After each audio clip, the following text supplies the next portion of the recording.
My name is Lauren Hill, and this is my persuasive speech.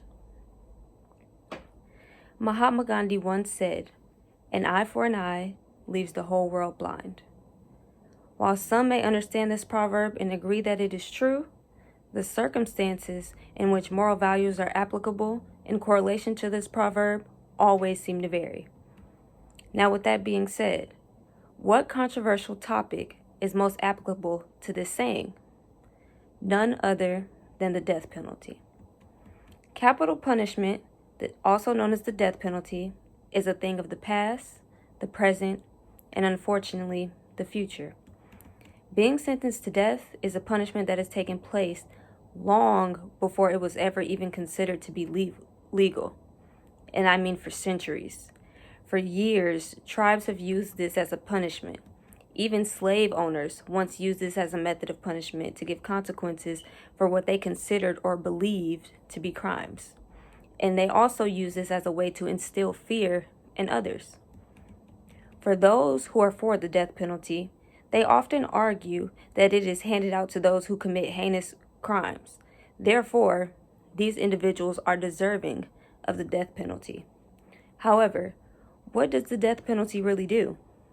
Besides attempting to justify killing, the death penalty is wrong in every way, and I'll tell you why.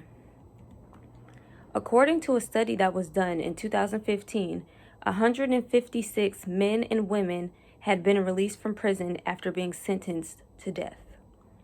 These individuals were released after evidence proved them to be innocent. That's 156 men and women. 156 lives that could have potentially been wrongfully taken had evidence not turned up. 156 families ruined and legacies that could have been damaged by the wrongful defamation of each individual's character. There is always a risk when it comes to the death penalty. The risk that the person that is being executed could in fact be innocent. The judicial system, still to this day, is very much so flawed.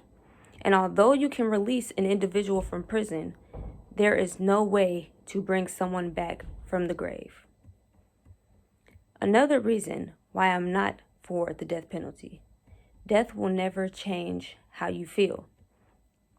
Many say that seeing the death of someone who may have harmed you or harmed someone you love will bring satisfaction, but how long does that satisfaction last? Where does the pain, hurt, and trauma go? It goes nowhere.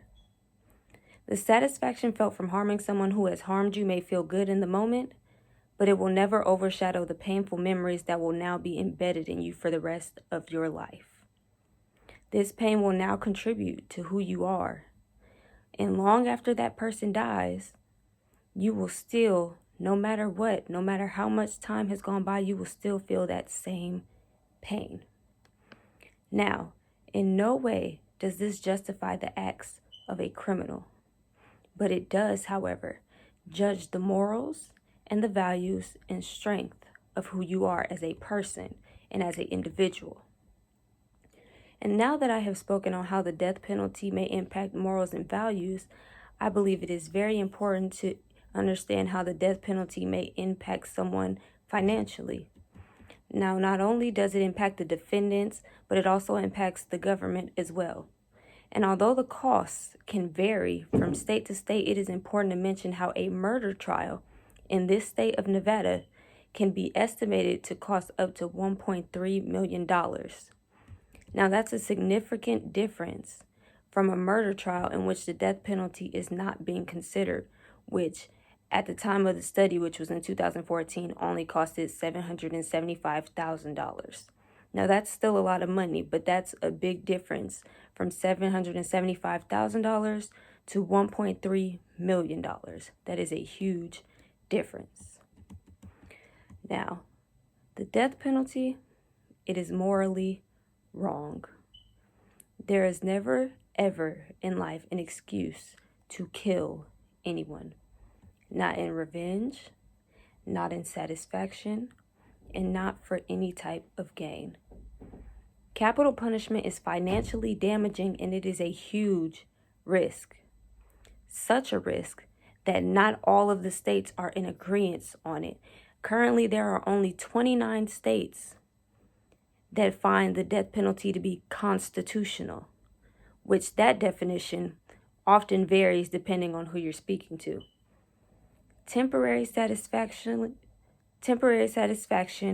morally wrong, and the risk of executing the innocent is all of the reason for capital punishment to be excluded as even a thought of punishment for someone.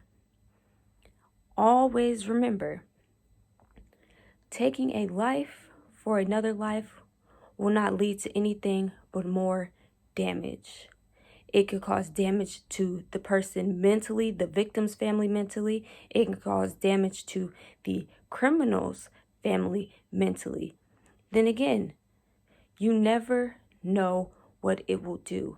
Killing someone will never change the way that a victim's family will feel.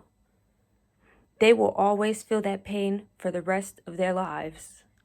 No matter how much time has gone by, no matter how long it's been since the criminal or the suspect has died, they will always feel the same pain of their loved one being gone or the hurt that they have endured from the suspect.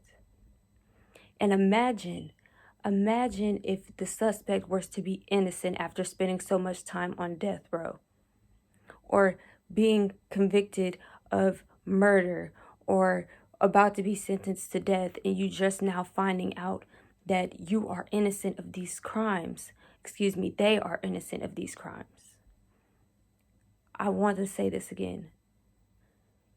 You can release someone from prison after being in prison for years, but you can never bring someone back from the grave. And as Desmond Tutu once said, there is no justice in killing in the name of justice. My name is Lauren Hill, and this was my persuasive speech.